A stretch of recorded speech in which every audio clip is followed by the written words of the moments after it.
clínica y por último, el archivo de las historias clínicas.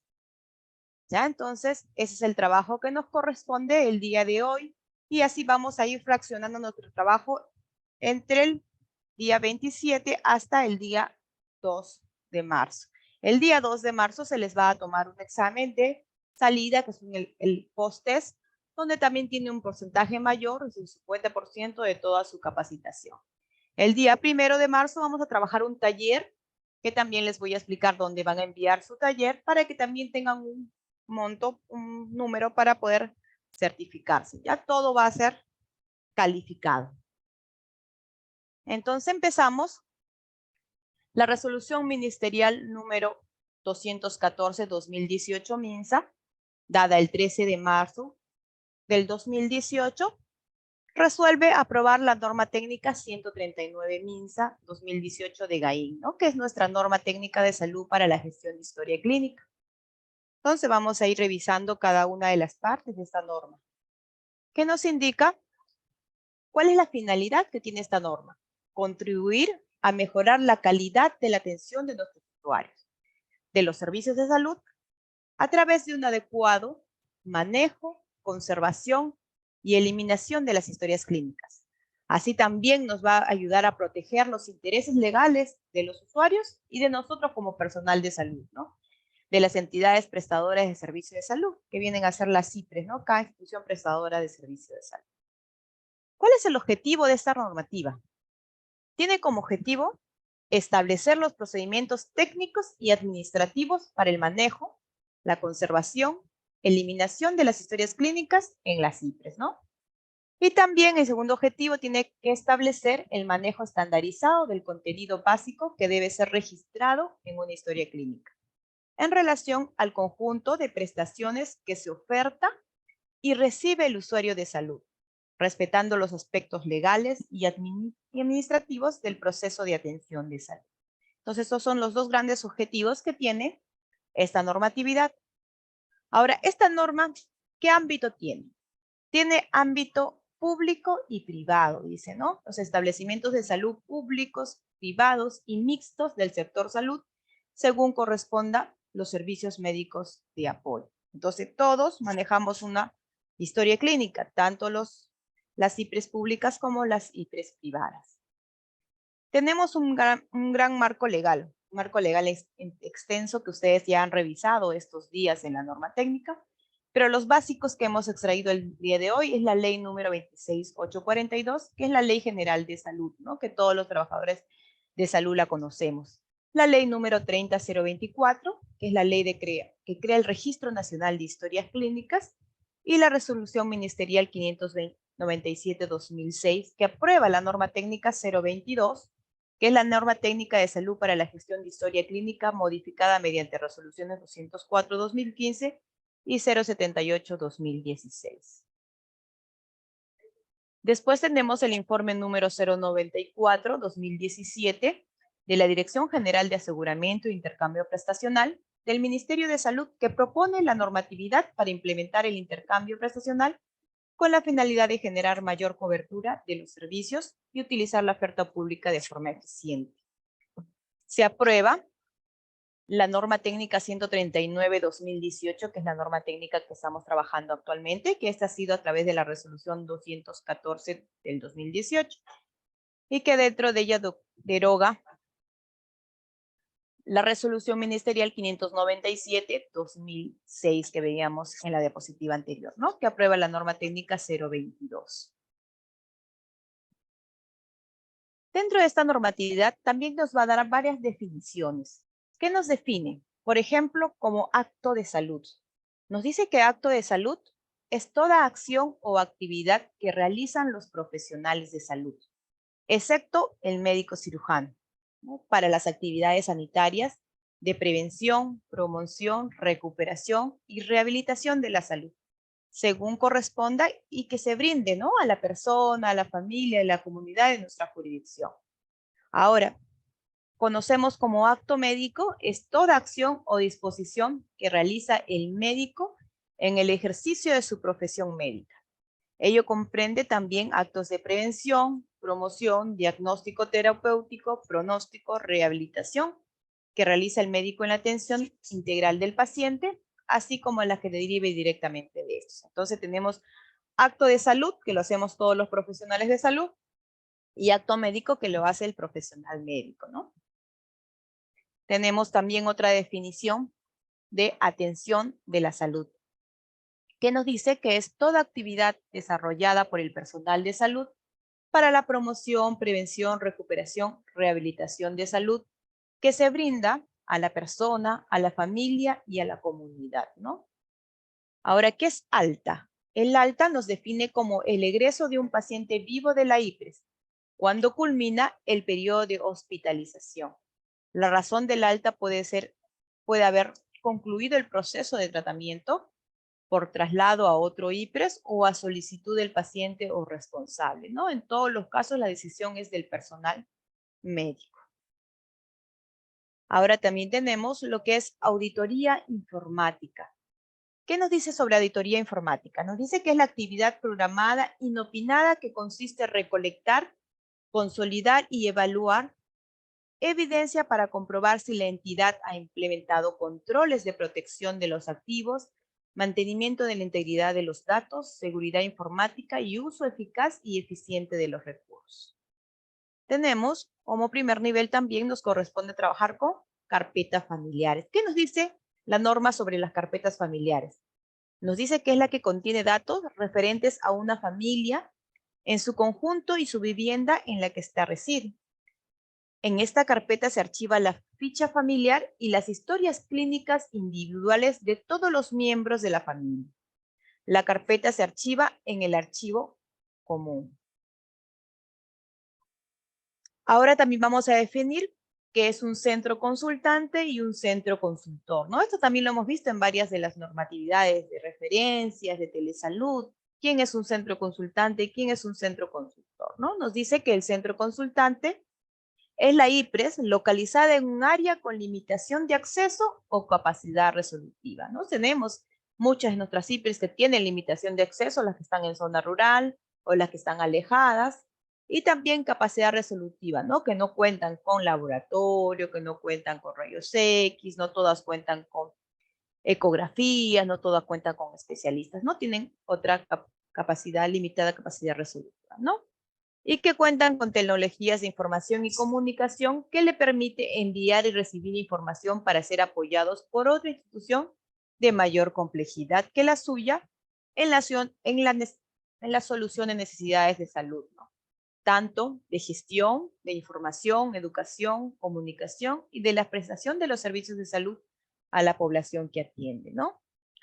Ahora el centro consultor es la IPRES que cuenta con los recursos asistenciales especializados y con la tecnología de información y comunicación suficiente y necesaria para brindar distancia el apoyo en los componentes de gestión, de información, educación, comunicación y de la prestación de servicios de salud requerido por uno o más centros consultantes en condiciones de oportunidad y seguridad. ¿Ya? Entonces, centro consultante y centro consultor. El consultante, el que tiene la necesidad, y el consultor, el que va a brindar el apoyo. Tenemos un comité o conocido también que nos dice la normativa sobre comité evaluador de documentos. Nos dice que es el designado por la más alta autoridad institucional encargada de conducir el proceso de formulación del programa de control de documentos, de la eliminación de documentos y transferencia de documentos. Entonces, la red de salud TACNAT tiene su comité evaluador de documentos, la Dirección Regional de Salud tiene su comité evaluador de documentos y así toda institución tiene su comité evaluador de documentos, ¿no? También tenemos el Comité Institucional de Historias Clínicas, que es el equipo de profesionales del área asistencial y administrativa, designados por la dirección o jefatura de la IPRES o de la red de salud o de la red integrada de salud, que tiene la responsabilidad de velar por la calidad del registro de las historias clínicas y o cumplimiento de la normatividad sobre la historia clínica. Entonces, nosotros también tenemos un comité institucional de historias clínicas en la red de salud, que está, como dice ahí, integrado no por profesionales del área asistencial, y también administrativos. Ahora vamos a ver lo que nos dice la norma sobre el consentimiento informado. Nos dice que es la conformidad expresa del paciente o su representante legal cuando el paciente esté imposibilitado de hacerla, ¿no? Con respecto a una atención médica quirúrgica o algún otro procedimiento de forma libre, consciente, después que el profesional de la salud competente que realizará el procedimiento le ha informado de la naturaleza de la atención, incluyendo los riesgos reales y potenciales, los efectos colaterales, los adversos, así como los beneficios, la cual debe ser registrado y firmado en un documento por el paciente o su representante legal y el profesional responsable de la atención, ¿no? Nosotros también para hacer algún procedimiento de telesalud siempre hacemos la firma del consentimiento informado. En el hospital para hacer una operación, para hacer un proceso, también hacen la firma del consentimiento informado, ¿no? Los datos personales es toda información sobre una persona natural que la identifica o se hace identificado a través de medios que pueden ser razonablemente utilizados.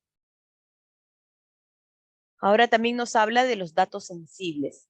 Nos dice que son los datos personales constituidos por los datos biométricos que por sí mismos pueden identificar al titular, datos referidos al origen racial y étnico, ingresos económicos, opiniones y convicciones políticas, religiosas, filosóficas o morales, afiliación sindical e información relacionada a la salud, a la vida sexual, a la información de la salud que contiene datos sensibles, ¿no? Son datos sensibles. Todos los que los he nombrado son datos sensibles.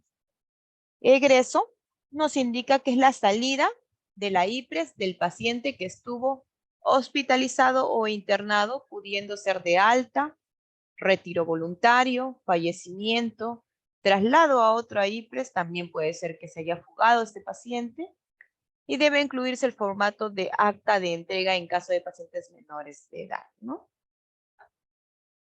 Tenemos también dentro de la normatividad qué es una epicrisis. Nos dice que es el documento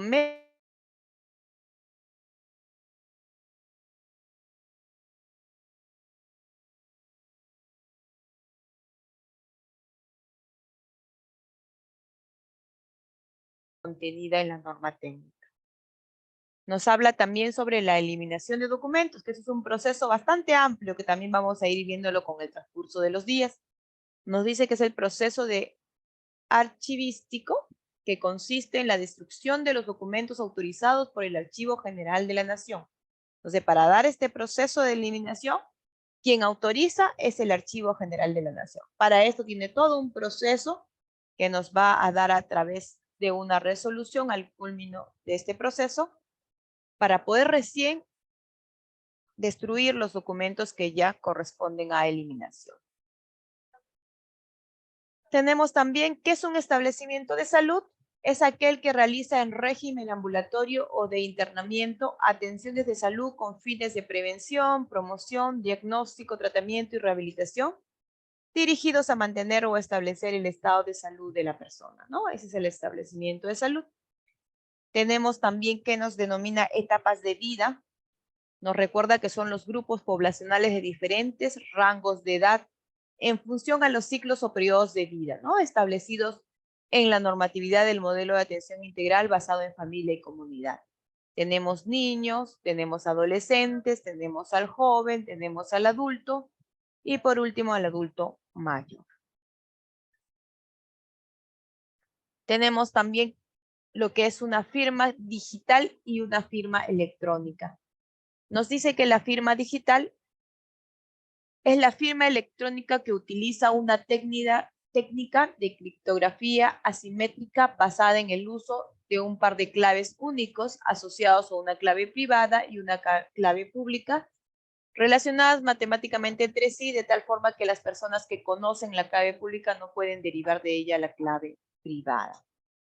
Y ahora, ¿qué es una firma electrónica? Es cualquier símbolo basado en medios electrónicos utilizados o adoptados por una parte de la intención precisa de vincularse, autentificar y garantizar la integridad de un documento electrónico o un mensaje de datos cumpliendo todas o algunas de las funciones características de una firma manuscrita.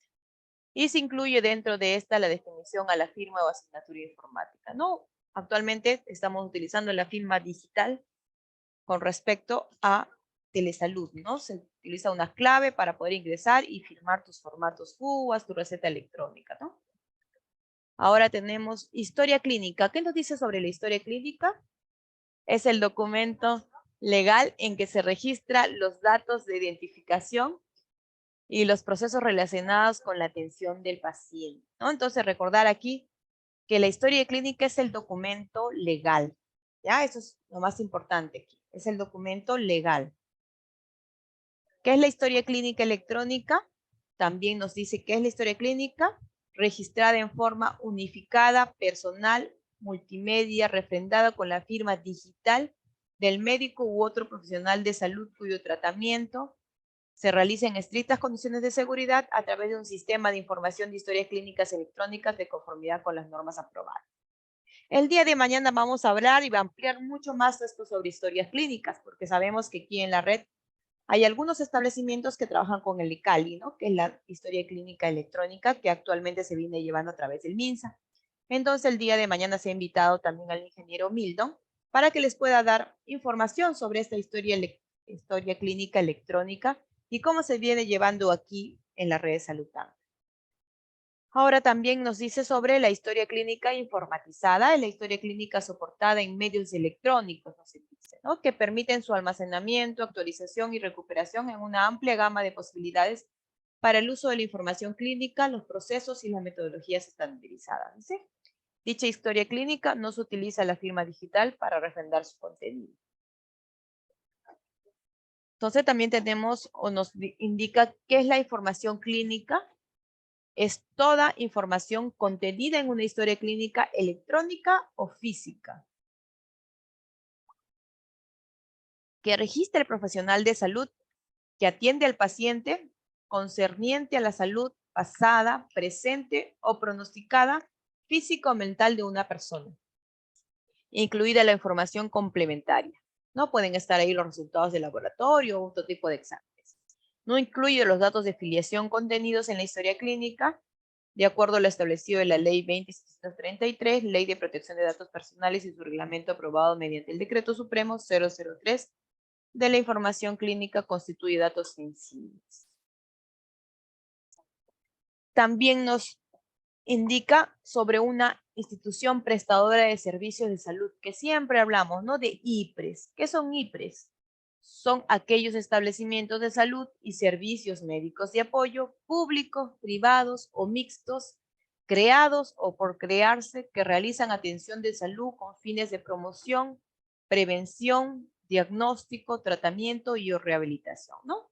O aquellos servicios complementarios o auxiliares de la atención médica que tienen por finalidad coadyuvar la prevención, promoción, diagnóstico, tratamiento y rehabilitación de la salud. Entonces, todos los establecimientos están denominados como una institución prestadora de servicio de salud. ¿Qué nos dice esta norma sobre el médico tratante? Nos dice que es el profesional médico que, siendo competente en el manejo del problema de salud del paciente usuario, conduce el diagnóstico y tratamiento. En la IPRES, que se hubiera un grupo de médicos a cargo de la atención en hospitalización, el médico tratante es aquel que atiende por primera vez al paciente a su ingreso en el servicio de hospitalización en tanto permanezca en este, ¿no? Eso pasa en el hospital, ¿no? Siempre cambia de turno y vamos ingresando o viéndonos por otros médicos, ¿no? Pero ¿quién es el médico tratante? El que vio por primera vez a este paciente, ¿no? Cuando el paciente es trasladado a otro servicio o unidad, el médico tratante es aquel que asume su tratamiento médico quirúrgico, o en ambos casos, en ausencia del médico tratante, corresponde al médico jefe de servicio, quien haga a sus veces asumir esa responsabilidad, ¿no? Lo dispuesto no incluye a los médicos residentes por estar estos profesionales en fase de formación de la especialidad, ¿no? Eso vamos a ir viéndolo también el día de mañana cuando trabajemos gestión de la historia clínica. Vamos a ver quiénes registran en la historia clínica, si es que el registro interno, cómo podemos refrendar la historia clínica, ¿no?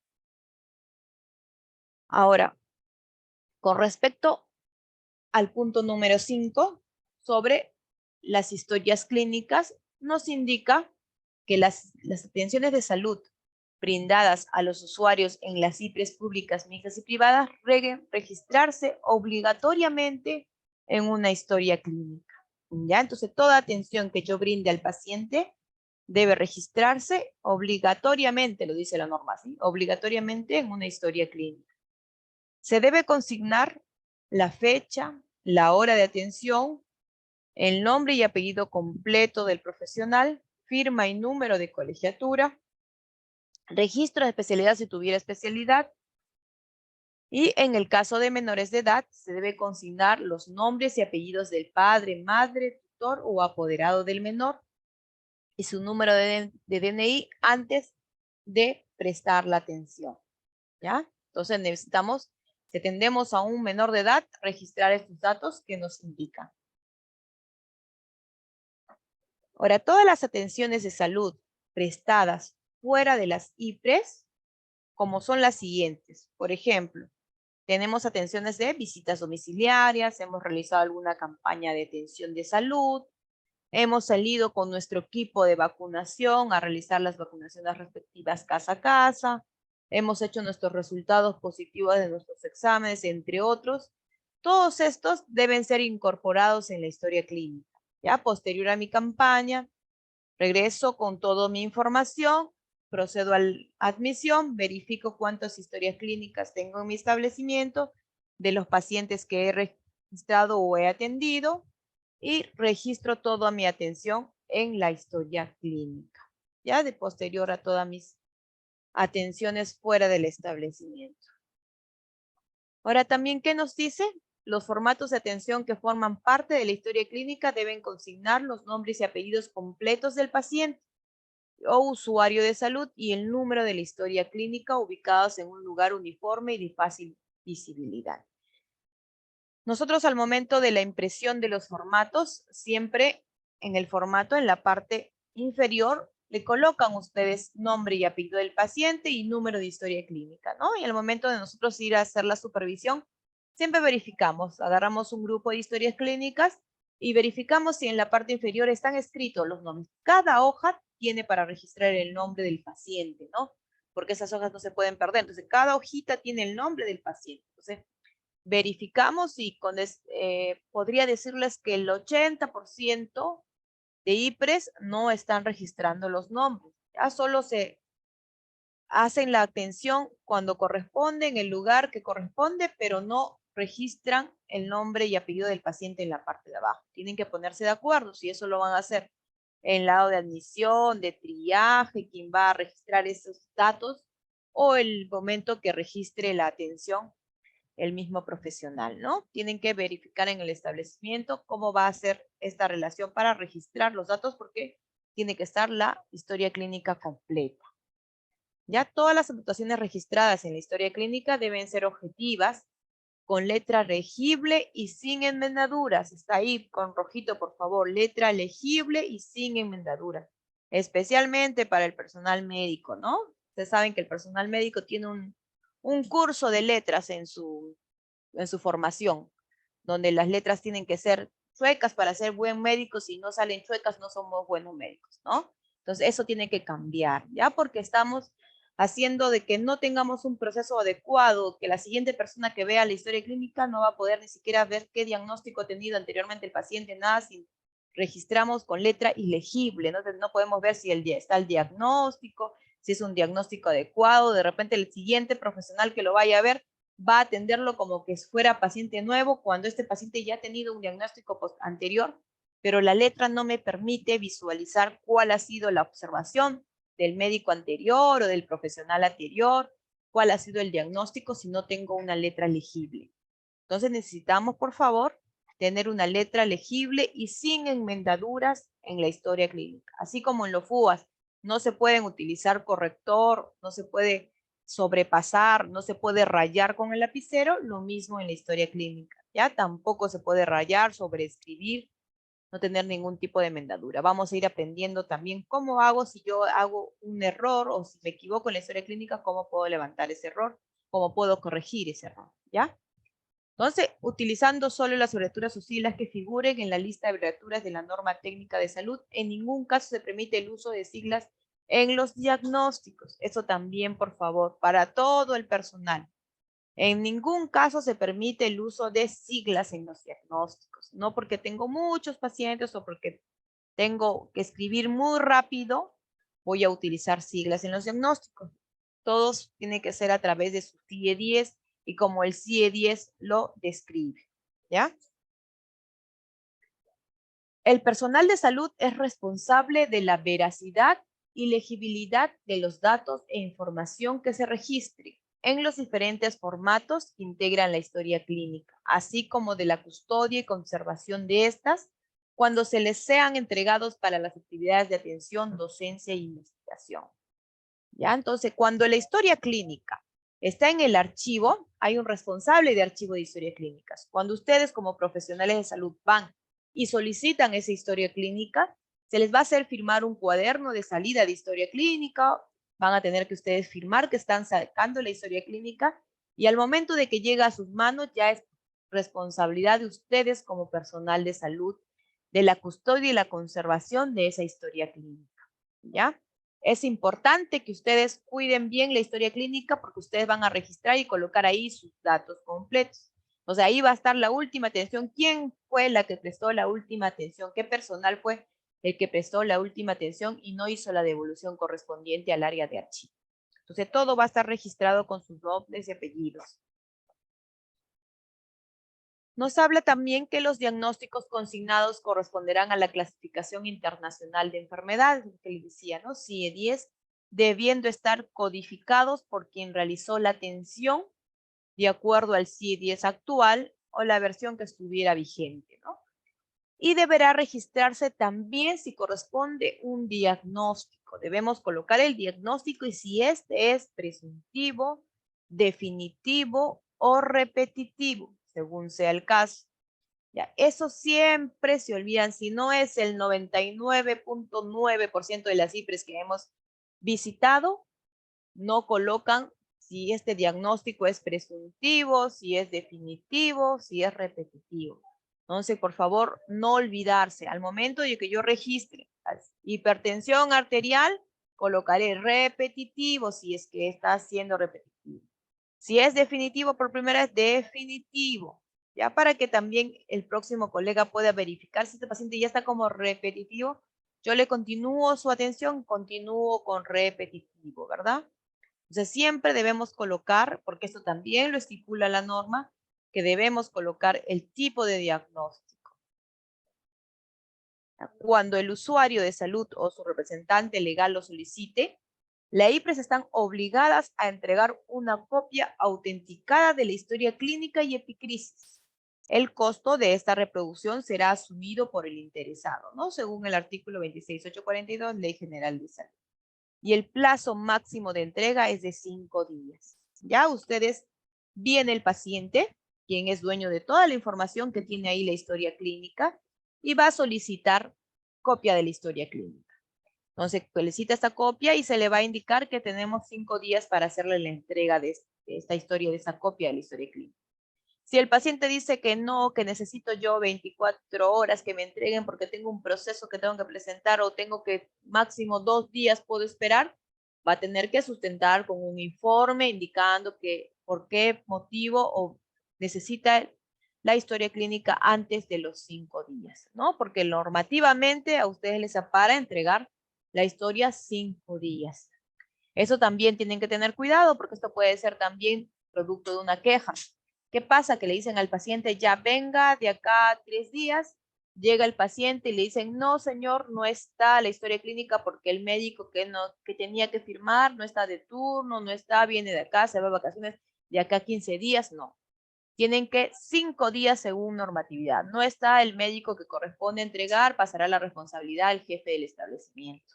¿Ya? Pero tiene que entregarse dentro de los plazos establecidos en la normatividad, que son 5 días. Solo lo puede solicitar el paciente mismo, que es el dueño de la historia clínica, que se va a identificar con su DNI, o su representante legal. ¿Ya? Si tienen alguna institución que requiera, tiene que tener un representante legal este paciente para poder darle esta copia de historia clínica, ¿no? Ahora, nos habla también las sospechas de reacciones adversas que pueden presentar los pacientes con el uso de los medicamentos o productos farmacéuticos deben ser registradas de forma obligatoria en la historia clínica y reportadas en el formato de notificación de sospechas de reacciones adversas a medicamentos u otros productos farmacéuticos por los profesionales de salud, ¿no? Todos los profesionales de salud tienen este formatito amarillo, ¿no? Que es el formatito de reacciones adversas, que al momento de tener algún paciente que nos manifieste alguna reacción, necesitamos colocarlo en la historia clínica y también registrarnos la notificación, ¿no? Para que se puedan tomar las acciones del caso, ¿ya? La IPRES están obligadas a organizar, mantener, custodiar y administrar el archivo de historias clínicas en medios convencionales o electrónicos o en ambos según corresponde el caso, ¿no? Algunos trabajan ya magnéticamente en medios electrónicos, a otros todavía trabajamos con el cuadernito, todo físico. Cualquiera de los dos es válido para la evaluación que se les hace con respecto al archivo de historias clínicas. Nos dice la normatividad también que es obligatoria la conformación del Comité Institucional de Historias Clínicas en el primer nivel de atención y estará a cargo de la red de salud. Entonces nosotros tenemos un Comité Institucional de Historias Clínicas. ¿Cuál es la función que cumple este comité? Este comité está dado a través de una resolución, ¿ya? ¿Cuál es la función? Vigilar el cumplimiento e implementación de la presente norma técnica de salud, supervisar la calidad del registro de la historia clínica en la IPRES, supervisar el correcto archivamiento, conservación, custodia y eliminación de las historias clínicas, analizar periódicamente la gestión, administración y mejora de la historia clínica manuscrita o electrónica, y alcanzar aportes al equipo de gestión de las IPRES para la toma de decisiones. Coordinar con el Comité Evaluador de Documentos el proceso de eliminación de las historias clínicas, emitir opinión técnica a la dirección o jefatura de las IPRES sobre cualquier cambio propuesto en los formatos de registro de las prestaciones que integra la historia clínica, monitorear el cumplimiento de la conservación de un resumen de información mínima y básica de la historia clínica eliminada. Entonces, estas son las funciones que tiene el Comité Institucional de Historias Clínicas. La historia clínica debe estar accesible al personal de salud de archivo autorizado y a los profesionales de salud que brinden la atención durante el horario de atención de las IPRES. Ya, este archivo es un lugar que está aparte en el área de admisión, que está custodiado, que debería ser cerrado, pero sí tiene que ser accesible para el personal, ¿no? Pero esa es tiene que estar autorizado el ingreso de las personas que vayan a poder sacar una historia clínica. Ya tiene que tener un registro de ingreso y de salida de las historias clínicas. Ahora, nos indica también que las IPRES, el primer nivel de atención, con población asignada, utilizan las carpetas familiares, la que va a incluir la ficha familiar y los formatos de atención según etapas de vida, ¿no? Tenemos un formato para niño, un formato para adolescente, un formato para joven y otro formato para adulto mayor. Entonces, cada vez que nosotros vamos y salimos a la supervisión, siempre solicitamos, ¿no? ¿Cuáles son historias clínicas para el niño? ¿Cuántas historias clínicas de adolescente? Otras historias clínicas de joven, otras de adulto y otras de adulto mayor. ¿Para qué? Con la finalidad de verificar que estén todos sus formatos según la etapa de vida que corresponde. ¿Ya? Entonces esos formatos también tienen que organizarse en su establecimiento. Si los voy a tener en el área de admisión, que al momento de solicitar la historia clínica voy a verificar qué edad tiene este paciente y le voy a colocar el formato que corresponde para que pase el servicio. Si va a estar en el área de triaje, que el personal que le hace el triaje va a llenar esa parte y voy a registrar ahí, colocar la historia clínica. Si va a estar en el consultorio del profesional, cuando atienda a un niño, cuando tiene un adolescente, va a registrar y va a colocar. Eso tienen que ponerse de acuerdo, ¿ya? Porque nosotros vamos al establecimiento y dicen, uy, no está, entonces no lo colocó a admisión. No, eso no le corresponde a admisión, lo coloca a triaje. No, eso lo debe colocar cada profesional porque los formatos lo tienen guardados cada uno en sus consultorios.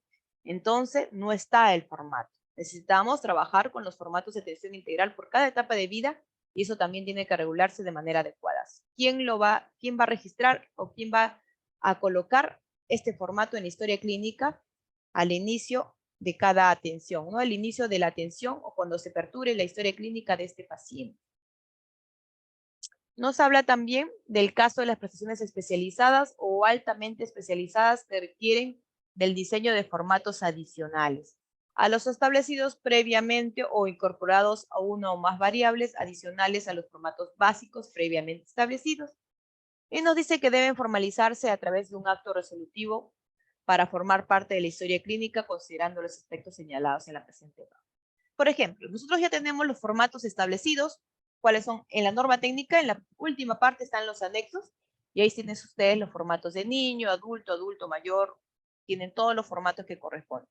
Ahora, si yo tengo una atención y quisiera poner algún adicional en un formato, cambiar el formato, modificar, o me parece que mi establecimiento funciona mejor de esta manera el formato, y quiero cambiar el orden del formato o cualquier indicación que ustedes quisieran dar al formato que ya está establecido en la norma técnica, ustedes tienen que presentar su propuesta al Comité Institucional de Historias Clínicas para que sea evaluado.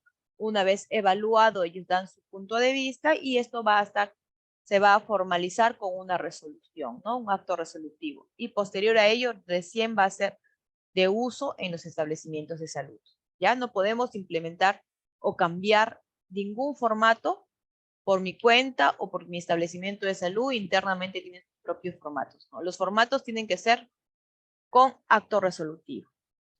Ahora, procedemos al ordenamiento de los formatos de atención en la historia clínica. Deben realizarse cronológicamente, nos dice, considerando primero las últimas atenciones realizadas y las más antiguas al final de la carpeta, ¿no? Entonces, ¿qué quiere decir? Que yo hago mi registro de atención el día de hoy y de acá a 4 días viene mi paciente y coloco la atención encima de la primera atención, la siguiente por encima también. Entonces yo al momento que abra mi carpeta, lo primero que voy a encontrar es la última atención que ha recibido la paciente. Y la primera atención que ha recibido la paciente va a estar al final, ¿no? De esa manera es el ordenamiento de los formatos de la historia clínica. Y también que nos dicen que deben estar foliadas de manera correcta. La foliación se inicia con la apertura de la historia clínica y se realiza de atrás hacia adelante. ¿Qué quiere decir? Que mi primera atención va a ser la número 1, la segunda hoja número 3, número 4, número 5 y así hasta la hoja actual, ¿no? Desde la fecha más antigua hasta la más reciente. De tal manera que la primera hoja de escrito, cuando se aperture la historia clínica, y demás hojas son foliadas en forma correlativa, sin omitir ni repetir ningún número. ¿Ya? Entonces debemos ordenarlas de esa manera como se indica la norma y foliarlas también. Dice, en caso de no haber seguido la pauta de foliación, por ejemplo, omití un número o repetí un folio, se debe rectificar la foliación. ¿Cómo vamos a rectificar esta foliación? Vamos a tachar la anterior con 2 líneas oblicuas cruzadas y a continuación se efectuará la foliación correcta y vamos a agregar ahí la palabra vale. Ya, firma y nombre y apellido y cargo de la persona encargada del archivo que designe para tales fines. La corrección se realiza, debe comunicarse al jefe de la IPRES bajo responsabilidad, ¿no? Si yo me equivoqué, puse 1, 2, 3, 4, 5, vino mi colega y puso 5, 6, 7 y otra vez colocó el 5, entonces hubo ahí un error, ¿no? Entonces tachamos ese 5 y correspondemos la palabra vale y continúa 6, 7 y 8, ¿ya? Entonces tenemos que hacer ese tipo de corrección para lo que es correspondiente a la foliación. Ahora nos indica también la normatividad que el número de identificación de la historia clínica será el número de documento nacional de identidad, el DNI. No nos dice el número de archivo, nos dice el número de identificación de la historia clínica. ¿Ya? Entonces el número que ustedes identifiquen la historia clínica debe ser el número de documento nacional de identidad, el DNI. Si es extranjero, pues será el carnet de extranjería que emite el Ministerio del Interior para el caso de extranjeros residentes y el pasaporte o documento de identidad extranjera para el caso de personas extranjeras en tránsito, ¿no? Y para el caso de pacientes sin documentos, la IPRES asignará un número correlativo de historia clínica provisional en tanto se determine y se confirme la identidad del usuario de salud. Entonces, viene el usuario de salud, presenta su DNI, le hago la apertura de la historia clínica y su número de este paciente de historia clínica va a ser el mismo número de su documento de identidad, ¿ya? El paciente solo tiene que ir con su número, con su DNI y con eso va a aperturarse su historia y con eso va siempre el paciente para solicitar su historia porque el número de apertura de la historia va a ser el número de DNI del paciente. Solo si este no tuviera ningún documento y yo debo atenderlo, por de repente está en un estado de emergencia o algo y necesito atender y no tiene ningún documento, voy a asignarle un número correlativo. Solo en esos casos. El personal encargado de archivo de las historias clínicas deberá ser capacitado de forma periódica, nos dice mínimamente una vez al año. ¿Ya? Es por eso que el día de hoy estamos iniciando la capacitación y espero que muchos de los que están presentes trabajen en el archivo de historias clínicas porque nos dice que tienen que estar capacitados mínimo una vez al año. En los aspectos relacionados al correcto manejo, organización, conservación, custodia y eliminación de las historias clínicas, entre otros aspectos también relacionados al cumplimiento de la presente norma. Ahora vamos a hablar, por un dato muy importante, sobre el archivo de las historias clínicas. Nos dice que para el archivo de las historias clínicas se debe tener en cuenta lo siguiente. Debemos tener en cuenta el contenido, relevancia legal, científica o histórica y riesgo ocupacional por agentes cancerígenos y determinar su ubicación. Por el archivo de historias clínicas se está clasificando en dos: archivo común de historias clínicas y archivo especial de historias clínicas. Entonces vamos a ver el archivo común. ¿Qué nos dice el archivo especial? Primero vamos a trabajar con el archivo especial. ¿Qué nos dice sobre el archivo especial de historias clínicas? Nos dice que este archivo se encuentra en las historias clínicas de casos médicos legales y de interés científico o histórico, así como de los pacientes con cáncer ocupacional. Estas historias deben estar custodiadas bajo las medidas de mayor seguridad con la relevancia previamente detallada. Ya hay un artículo, que es el artículo 1920 del Decreto Supremo 031, que aprueba el Reglamento de Control y Prevención de Cáncer Profesional para mantener la custodia por un mínimo de 40 años. Entonces yo voy a tener un lugar especial donde voy a tener mis archivos, como dice la palabra, archivo especial. Ahí van a estar todos mis casos médicos legales, de interés científico o histórico, o mis pacientes con cáncer ocupacional. Ahora, dentro de mi archivo común, ya hablábamos primero mi archivo especial y después hablábamos de mi archivo común, ¿no? Son dos tipos de archivos. Pero dentro de mi archivo común, yo voy a tener archivo activo y archivo pasivo. ¿Ya? Vamos a ir viendo cada uno de ellos. El archivo activo nos dice que es el archivo donde se encuentran las historias clínicas que son constantemente solicitadas por los usuarios de salud en relación a que están recibiendo o han recibido una prestación de salud durante los últimos 5 años. ¿Qué quiere decir? Que son pacientes que yo los atiendo ahora 2023, los he atendido en el 2022, han recibido atención en el 2022, 2021, 2020 y 2019, ¿no? 19, 20, 21, 22, 23. Están todos los que han recibido sus últimas atenciones durante esos años, están como archivo activo. Ya, una vez que la historia clínica no ha sido solicitada por más de 5 años, ¿qué quiere decir? Las del 2018, ¿no? Pacientes que no vienen desde el 2018, el cual es contabilizado desde su última prestación recibida por el usuario en salud, esta será transferida al archivo pasivo. Si yo voy, saco una historia y veo que este paciente, su última atención fue en el año 2017, ¿dónde va a pasar? Va a pasar a archivo pasivo, ¿ya? Porque dentro del activo solo voy a tener pacientes que son del 2019 hacia adelante, ¿no? Que tienen su última atención del 2019 hacia adelante. Ahora aquí vamos con el otro grupo de archivo pasivo. El archivo pasivo está conformado por historias clínicas de pacientes que ya han fallecido. Entonces tenemos ahí un grupo de pacientes fallecidos, pasa para la historia clínica, para el archivo pasivo. Y las historias clínicas de pacientes que no han concurrido a la IPRES por más de 5 años y estas historias permanecen por un periodo ahí de 15 años. Entonces, tengo historias clínicas del 2018, 17, 16, 15, 14, que no vienen a atenderse. Han pasado ya más de 5 años, pero las voy a tener en ese archivo de pasivo 15 años. Entonces, tengo ahí todas mis historias clínicas hasta los 15 años.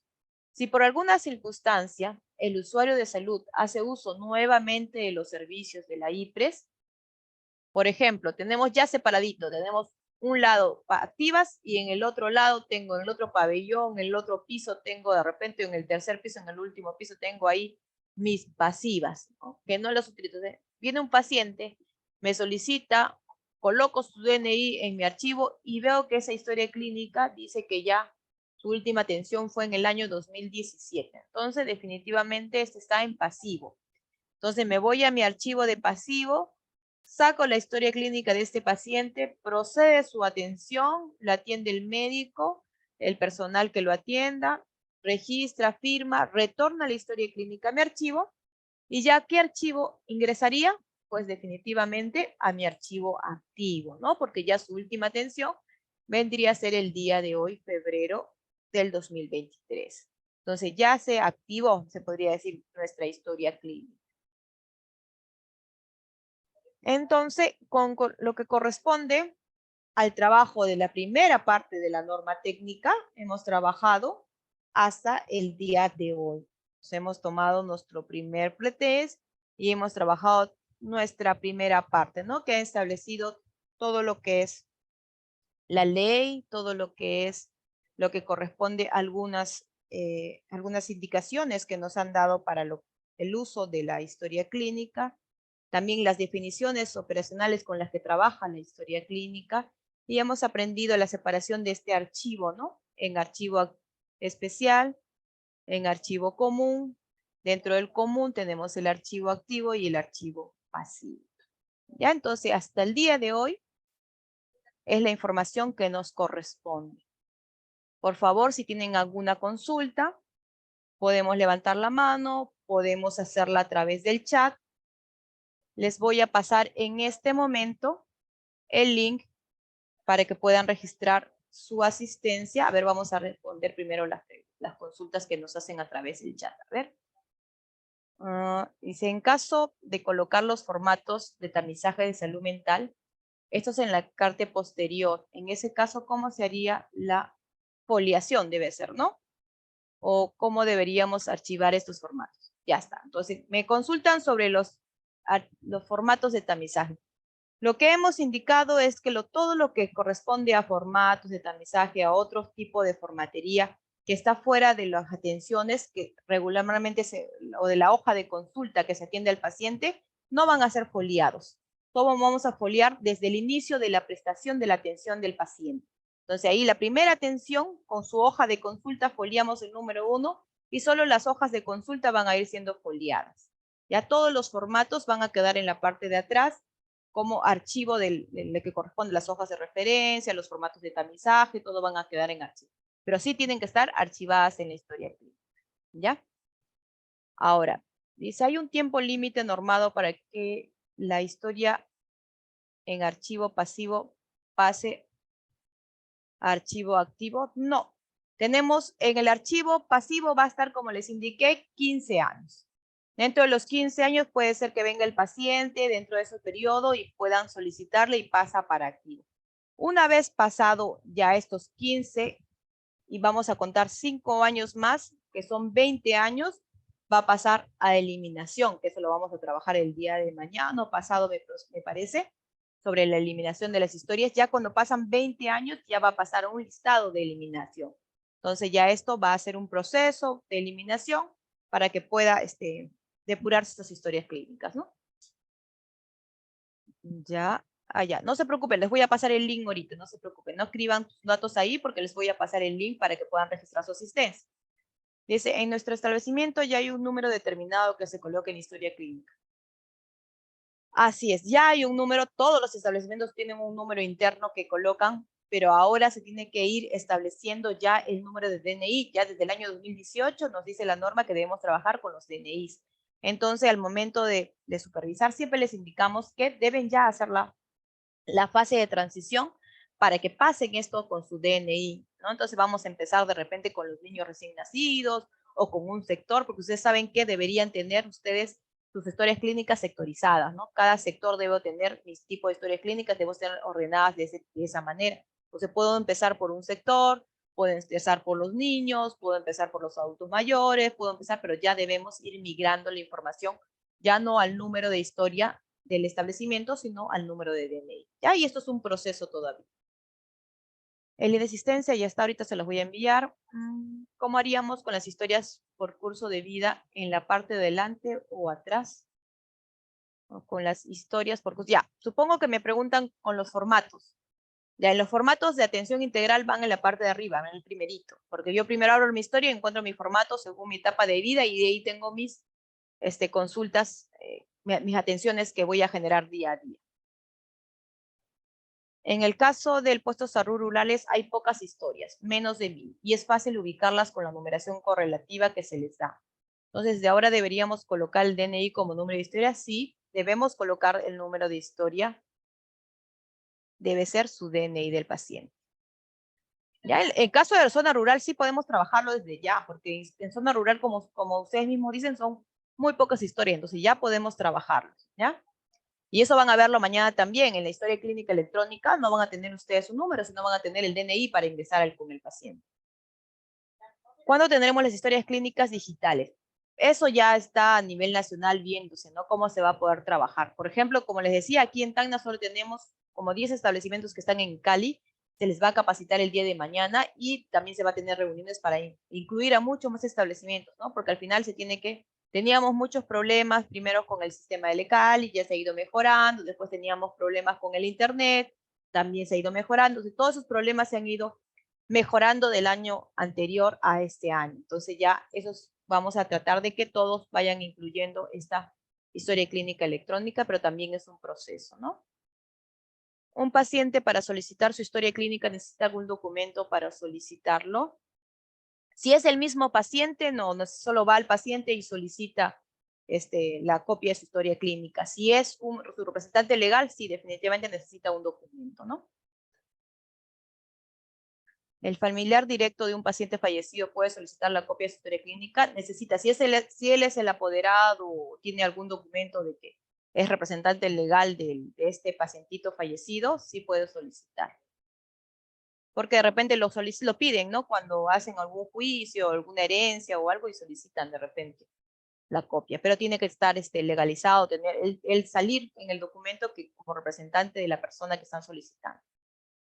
Si el usuario es transeúnte, viene una atención, se le apertura historia clínica. La normatividad no te habla de transeúnte, se habla de todo paciente que acude a tu establecimiento de salud, debe aperturarle una historia para su atención. ¿Ya? Lo que sí se ha tomado, porque se ha tenido capacitaciones anteriormente también sobre la historia, y nos decían pues que estábamos en una zona de frontera y que tenemos muchas atenciones de pacientes que solo acuden una sola vez y que, o de repente no son de mi zona y que están trabajando de repente solo este mes en alguna, no sé, en Locumba o algo por ahí, y solo están este mes y ya no van a regresar, ya no son de la zona. Entonces, por ese motivo se les indicó que con su número de DNI puedan aperturarle una hoja de atención y esa hoja de atención sea archivada en un folio que diga pacientes transeúntes, ¿no?